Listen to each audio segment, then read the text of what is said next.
북아메리카 원주민 가운데 하나인 체로키 부족에게는 오랜 세월 동안 전해져 내려오는 동화가 하나 있습니다. 할아버지가 어린 손자를 앉혀놓고 들려주는 두 마리 늑대 이야기가 바로 그것입니다. 할아버지가 얘기를 시작합니다. 얘야, 우리 마음 속에는 두 마리 늑대가 살고 있는데 그 두 마리 늑대는 서로 사이가 좋지 않아서 늘 싸움박질을 한단다. 어린 손자가 눈을 동그랗게 뜨고 묻습니다. 왜 싸워요? 할아버지가 얘기를 이어갑니다. 그것 말이야, 두 마리 늑대가 성격이 정반대라서 그렇단다. 한 마리 늑대는 색깔이 검은데 그 이름이 이블, 악이야. 그놈은 그 이름처럼 속에 화, 질투, 슬픔, 후회, 욕심, 오만, 자기 연민, 죄책감, 억울함, 열등감, 헛된 자존심, 우월감 같은 것들만 잔뜩 가지고 있단다. 반대로 다른 한 마리는 하얀 색깔인데 이름이 굿, 선이야. 이 늑대 역시 그 이름에 걸맞게 기쁨, 평화, 희망, 평온함, 겸손, 동정심, 친절, 자비, 공감, 너그러움, 진실, 연민 같은 것을 가지고 있단다. 이러니 두 늑대는 서로 싸울 수밖에 없는 거야. 손자가 할아버지를 재촉하며 또 묻습니다. 싸우면 누가 이겨요? 할아버지가 잠시 뜸을 들였다가 빙그레 웃으며 이렇게 대답해 줍니다. The one you feed. 내가 먹이를 주는 늑대가 이긴단다. 우리가 마음속에 바람직하지 못한 생각을 계속 품게 되면 그것이 점점 더 커져서 품어야 할 생각, 바람직한 생각, 그 생각들을 잠식시켜 버리기 마련입니다. 오늘 본문인 8장 5절 6절을 다시 읽겠습니다. 육신을 따르는 자는 육신의 일을, 영을 따르는 자는 영의 일을 생각하나니 육신의 생각은 사망이요 영의 생각은 생명과 평안이니라. 이 말씀을 체로키 부족의 동화와 연결해 보면 육신의 일, 육신의 생각이 바로 검은 늑대가 가졌던 온갖 부정적인 감정, 부정적인 생각들입니다. 반면에 영의 일, 영의 생각은 흰 늑대 속에 자리하고 있었던 긍정적이고 바람직한 생각들을 말합니다. 그런데 이 육신의 생각과 영의 생각을 하나님과의 관계에서 다시 깊이 묵상해 보면 각각 다음 세 가지 정도로 정리할 수 있습니다. 먼저 육신의 생각부터 한번 봅시다. 우리가 하나님과의 관계에서 갖게 되는 첫 번째 육신의 생각은 흥정하려는 것입니다.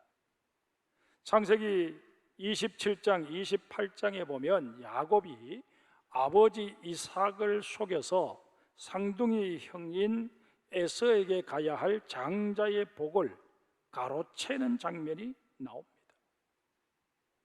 졸지에 장자의 축복을 다 뺏겨버린 에서는 동생 야곱에게 복수를 계획합니다. 이에 두려움을 느낀 야곱은 더 이상 집에 머물지 못하고 어머니의 고향인 하란 땅으로 도망을 치게 됩니다. 그런데 도망하던 중에 노숙을 하면서 꿈속에서 하나님을 뵙게 됩니다. 그 하나님께 이런 서원을 합니다. 창세기 28장 20절 이하의 말씀입니다.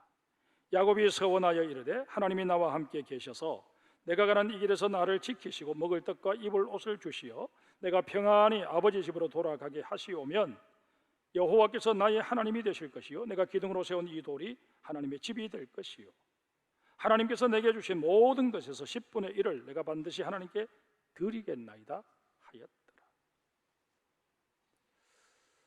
언뜻 보기에는 야곱이 참 멋진 서원을 했다 그렇게 여겨지기도 합니다. 그러나 우리가 조금만 더 깊이 생각해 보면 이 야곱의 서원은 조건부적이었습니다. 말을 바꾸면 하나님께서 내가 요구한 조건을 들어주시지 않으시면 하나님은 더 이상 나와 상관이 없는 분이십니다. 그 얘기를 하고 있다는 것입니다. 야곱이 내건 조건은 크게 세 가지였습니다. 외산촌 집으로 가는 노정을 지켜달라는 것과 그곳에서 먹을 것과 입을 것을 충분히 제공해 달라는 것, 그리고 평안히 다시 아버지 집으로 돌아오게 해달라는 것이었습니다. 이것만 해결해 주시면 내가 하나님을 하나님으로 섬기겠다고 지금 말하고 있는 것입니다. 엄밀한 의미에서 이 야곱의 서원은 서원이 아니라 흥정이었습니다. 번영신학을 비판한 복음주의 신학자들의 글을 모아놓은 탐욕의 복음을 버려라 라는 책이 있습니다. 이 책에 보면 데이비드 라센이라고 하는 신학자가 탐욕의 복음 대 은혜의 복음이라는 자신의 글에서 이런 말을 합니다. 오늘날 교회가 직면한 가장 큰 위기는 교회가 세상 속에 있다는 것이 아니라 교회 속에 세상이 있다는 것이다. 세상의 가치가 아무런 비판이나 저항 없이 교회 안에 버젓이 자리하게 되었음을 개탄하고 있는 것입니다. 여러분, 어쩌다 이 땅의 교회가 이렇게 되고 만 것일까요? 적지 않은 그리스도인들이 하나님과 흥정을 벌이려 했던 잘못 때문입니다. 우리의 잘못 때문에 거룩해야 될 교회가, 세상과 구별되어야 할 교회가 기형적인 모습으로 변질되어 버린 것입니다. 사랑하는 성도 여러분, 우리가 주님의 전에서 어떤 사역을 감당하든 이제 그 일을 우리에게 맡기신 하나님과의 관계 속에서 더 이상 농공행상을 따져서는 아니 됩니다. 오히려 이제까지 내가 헌신할 수 있었던 것 오로지 하나님의 은혜입니다 고백하며 나에게 헌신할 수 있는 기회를 주신 하나님 앞에 감사할 수 있는 우리 모두가 되어야 할 것입니다. 두 번째는 잘못된 비교의식입니다.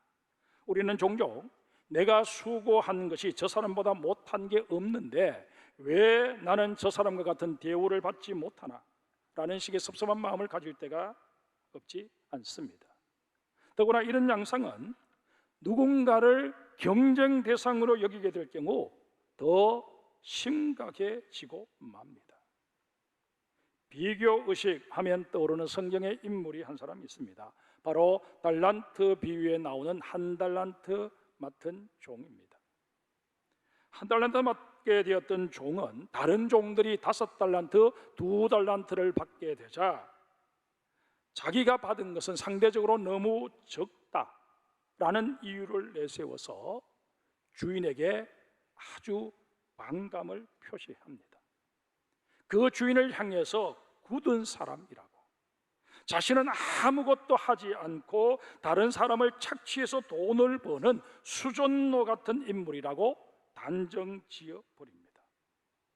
그러나 여러분, 이 한 달란트 당시 화폐 가치로 볼 때 결코 적은 돈이 아니었습니다. 윌리엄 핸드릭슨이라고 하는 성경학자에 따르면 한 달란트의 이 가치는 단순 계산으로도 그 당시 노동자가 20년을 꼬박 일해야 벌 수 있는 돈이었다고 합니다. 그런데도 한 달란트 맡았던 종은 그 돈을 무가치하게 여겨서 땅속에 묻어버립니다.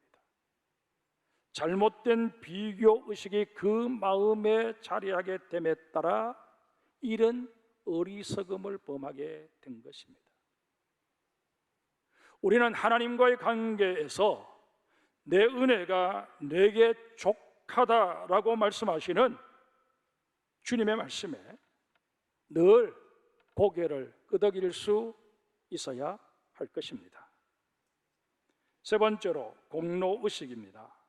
앞서 말씀드린 흥정의식이 하나님과의 관계에서 우리가 갖는 마음이고, 비교의식은 타인과의 관계 속에서 갖는 마음이라면, 지금 말씀드릴 이 공로의식은 자신과의 관계에서 갖는 마음입니다.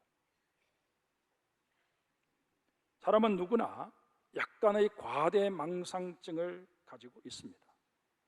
나 정도면 적어도 이런 수준의 예우는 받아야 한다라는 생각이나, 내가 드린 헌금이 얼만데, 내가 교회 일에 헌신한 시간이 얼만데 어떻게 내게 이룰 수 있나 라는 식의 생각들이 바로 공로의식의 뿌리를 둔 과대망상증의 일종입니다. 이런 과대망상증은 스스로 갖게 되기도 하지만 주변 여건이나 주어진 지위에 의해서 만들어지기도 합니다.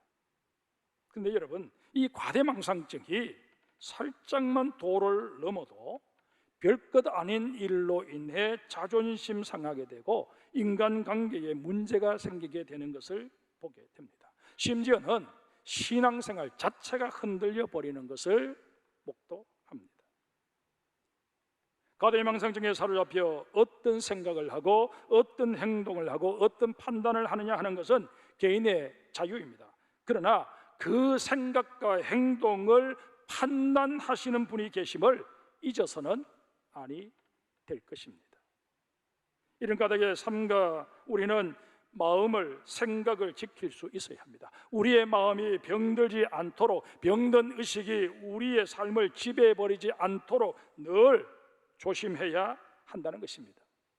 내 기준이 아니라 하나님의 기준을 늘 의식하며 나는 부족한 존재다, 그렇게 고백하는 우리 모두가 되어야 할 것입니다. 그런데 여러분, 흥정의식이나 비교의식 혹은 공로의식 같은 것은 우리가 갖지 말아야 되겠다, 그렇게 경계하며 살더라도 생각에 따라서는 소극적인 모습일 수밖에 없습니다. 따라서 우리 그리스도인들에게는 보다 적극적으로 가져야 할 마음이 몇 가지 있습니다. 이제 그것을 함께 살펴봅시다. 첫 번째가 죄인의식입니다. 디모데전서 1장 13절에 보면 바울이 자신을 이렇게 소개합니다. 내가 전에는 비방자요 박해자요 폭행자였으나, 심지어 15절에 이르러서는 죄인 중에 내가 괴순이라 라고 소개합니다. 디모데전서는 바울이 노년에 썼던 서신입니다. 사역을 다 끝낼 무렵에 유서처럼 썼던 게 바로 이 디모데전서라는 것입니다. 이런 관점에서 본다면 이 디모데전서를 쓸 당시 바울은 나름대로 상당한 선교의 열매를 맺고 난 이후였습니다. 그럼에도 바울은 하나님을 향해 흥정의식은 물론이고 비교의식도 공로의식도 갖지 않았습니다. 바울도 성정을 가지고 있는 한 인간일진데 어떻게 이럴 수 있었을까요? 바울은 자신이 죄인이라는 사실을 항상 인식하며 살았기 때문입니다. 우리가 나의 죄인됨을 깨닫고 나 같은 죄인 살리신 주 은혜에 놀라와 잃었던 생명 찾았고 광명을 얻었다, 그렇게 노래를 부를 때마다 내 눈시울이 붉어지는 그런 체험을 하며 살아가는 하나님의 은총 입은 우리의 성도들이 되시기를 주의 이름으로 축복합니다. 두 번째로 우리가 가져야 할 의식은 사죄의식입니다. 비록 내가 죄인이었지만 하나님의 은혜로 용서받았다라는 이 사죄의식이 없으면 사실상 내가 할 수 있는 게 아무것도 없습니다. 한번 생각해 보세요. 우리가 하나님의 은혜를 체험하고 이제 나도 뭔가 하나님을 위해서 일해봐야 되겠다 그렇게 결심하고 나섰는데 마귀란 놈이 우리를 찾아와서 죄인 주제에 하긴 뭘 해 이렇게 한마디만 해버리면 우리는 이내 주눅 들고 맥이 풀려 버리고 말 것입니다. 이런 경우 대처할 수 있는 비결이 바로 사죄의식입니다. 우리를 비난하고 조롱하는 마귀를 향해 그래 나는 너가 고발하는 대로 죄인이 맞다. 하지만 죄인을 부르러 오신 주님께서 나를 용서하시고 받아주셨기에 더 이상 거리낄 게 없다라고 단호하게 선언할 수 있어야 할 것입니다. 시편 51편 3절 이하의 다윗이 이렇게 고백합니다. 물론 나는 죄가를 아오니 내 죄가 항상 내 앞에 있나이다. 내가 주께만 범죄하여 주의 목전에서 악을 행하여 싸우니 주께서 말씀하실 때에 의로우시다 하고 주께서 심판하실 때에 순전하시다 하리이다. 다윗은 부하 장수 우리아의 아내를 빼앗은 천인공날 죄를 저질렀습니다. 그 죄를 고발하는 나단의 방문을 받고 바로 거꾸러져서 주님 앞에 이 시편 51편을 쓴 것입니다. 그 하나님께 다윗이 이렇게 고백합니다. 내가 주님 앞에 죄를 자복했으니 주님께서는 사죄의 은총을 내게 베풀어 주옵소서. 나를 다시 의롭게 하여 주시고 순전케 회복하여 주옵소서. 여러분, 우리의 지난 한 주간을 돌이켜보면 정말 하나님 앞에 부끄러운 시간들이 얼마나 많았습니까?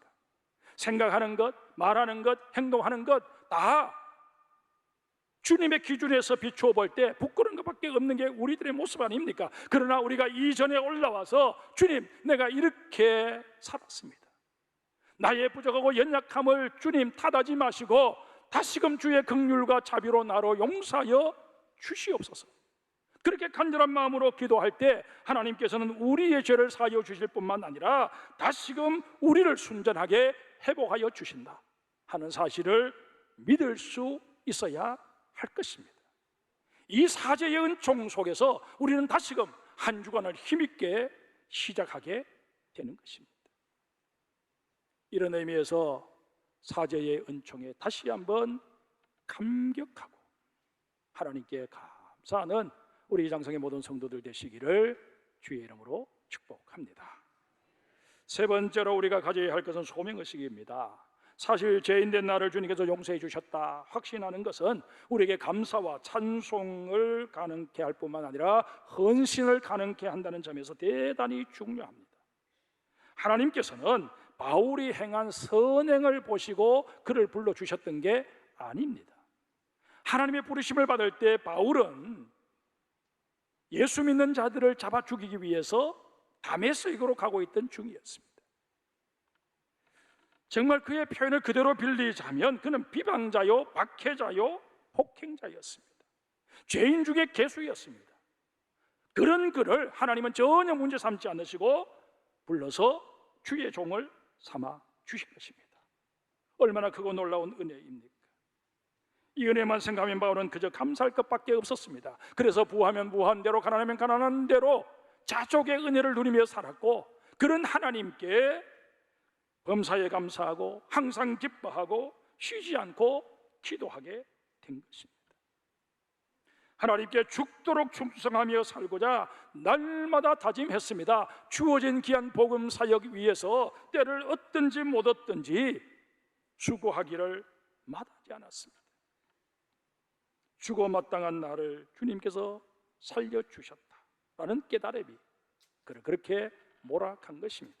누가 강요한 것도 아닌데 그는 3차에 걸쳐서 전도 여행을 하면서 죽을 고비를 넘겨가면서 정말 한 영혼이라도 더 복음을 듣고 구원받도록 하기 위해서 힘쓰고 애썼던 것 우리가 사도행전을 통해서 또 신약 성경을 통해서 확인할 수 있지 않습니까? 사랑하는 성도 여러분, 마음이 병들지 않으려면 죽기까지 충성하는 소명의식을 가져야 합니다. 간혹 보면 한 가지 큰 일을 이루어내고 난 이후에 이만하면 내가 할 일을 다 했다, 이제 나도 좀 쉬자, 그렇게 말씀하시는 분들이 계십니다. 그러나 분명히 말씀드리건대 신앙의 시제는 과거가 아니라 현재입니다. 이전 것은 좋은 일이든 나쁜 일이든 다 지나간 과거일 뿐입니다. 지금 이 시간에는 새로운 사역이 나를 기다리고 있다 하는 사실을 유념하셔야 할 것입니다. 그런데 여러분, 우리가 어떤 일을 성사시킨 후에 뒤로 물러앉게 되는 이유가 무엇일까요? 정말 그 일을 성사시키느라 너무 힘이 들어서 탈진했기 때문일까요? 그럴 수도 있겠지만은 그보다는 열심히 내가 헌신했음에도 불구하고 알아주는 사람이 별로 없다는 섭섭함 때문일 경우가 훨씬 더 많다는 것입니다. 인간에게 섭섭한 마음 가질 수 있습니다. 그런데 문제는 이 섭섭함이 우리의 마음을 병들게 만들어 버린다는 데 있습니다. 하나님의 일꾼으로서 우리 속에 끊임없이 스며드는 이 섭섭한 감정만 잘 다스려도 우리는 지금보다 훨씬 더 훌륭한 일꾼이 되어 있을 것입니다. 사도 바울은 마지막 순간까지 자신이 달려가야 할 길을 멈추지 않았습니다. 그 어떤 순간에도 뒤로 물러나 주저앉지 않았습니다. 그렇게 바울이 반응할 수 있었던 것은 믿음이 원동력이 되었기 때문입니다. 어떤 믿음일까요? 하나님이 나를 믿어주신다 라는 믿음이었습니다. 여러분, 헬라어로 믿음과 충성은 어원이 같습니다. 동전의 양면과도 같다고 해석을 합니다. 이런 연고로 주님께서 나를 믿어주신다 하는 믿음이 우리에게도 있어야 합니다. 그래야 우리도 바울처럼 주님께 온전한 헌신을 할 수 있습니다. 몇 가지 일을 하고 사람들이 알아주지 않는다고, 목사가 알아주지 않는다고 그것이 섭섭함으로 자리하지 않게 된다는 것입니다. 사랑하는 성도 여러분, 무더위에 밤잠도 설치고 이런저런 일들로 지난 한 주간 스트레스도 많이 받으셔서 정말 힘들고 어려우시겠지만 손을 늘어뜨리고 주저앉아 버려서는 결코 아니 됩니다. 사도 바울은 마지막 순간까지 나는 이미 얻었다 함도 아니요 온전히 이루었다 함도 아니라 오직 내가 그리스도 예수께 잡힌 바 된 것을 잡으려고 달려간다, 그렇게 고백합니다. 여러분, 우리가 이렇게 아직도 살아서 숨쉬고 있다는 것, 우리에게 주어진 일들을 아직 끝내지 못했음을 의미함과 동시에 나에게는 해야 할 일이 아직 남아 있음을 의미합니다. 하나님이 우리에게 더 맡기고 싶으신 일이 있다는 것입니다.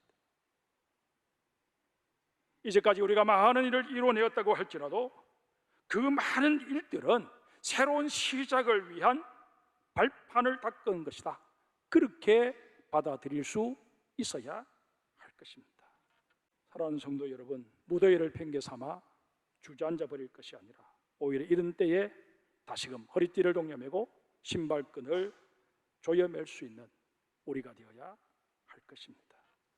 정말 오늘 이 설교의 제목처럼 버려야 할 것 미련 없이 다 청산해 버리고 가져야 할 것 더욱 적극적으로 취하는 우리가 되어야 할 것입니다. 이게 바로 그리스도인으로서 세상 사람들과 구별된 모습입니다. 세상 사람들과 똑같이 더위에 핑계 삼아 널브러져 있다면 세상 사람들이 우리를 통해 무엇을 도전받을 수 있겠습니까? 내일부터 직장 생활이 다시 시작될 것입니다. 직장에서 덥지만 힘들지만 그러나 남보다 더 한 걸음 앞서서 수고하시고 다른 직장의 동료들을 격려해 줄 수 있는 그리스도인이 되어서 역시 믿음의 사람은 다르다, 이런 얘기를 들을 수 있는 여러분들이 되실 때 여러분들은 그들에게 그리스도의 편지가 되고 그들에게 그리스도의 향기가 될 수 있을 것입니다. 이렇게 살라고 하나님께서는 여러분과 저에게 성도, 구별된 무리라는 귀한 이름을 주셨습니다. 이 이름에 걸맞게 다시금 한 주간을 살아가시는 우리 장성의 모든 성도들 되시기를 주의 이름으로 축복합니다.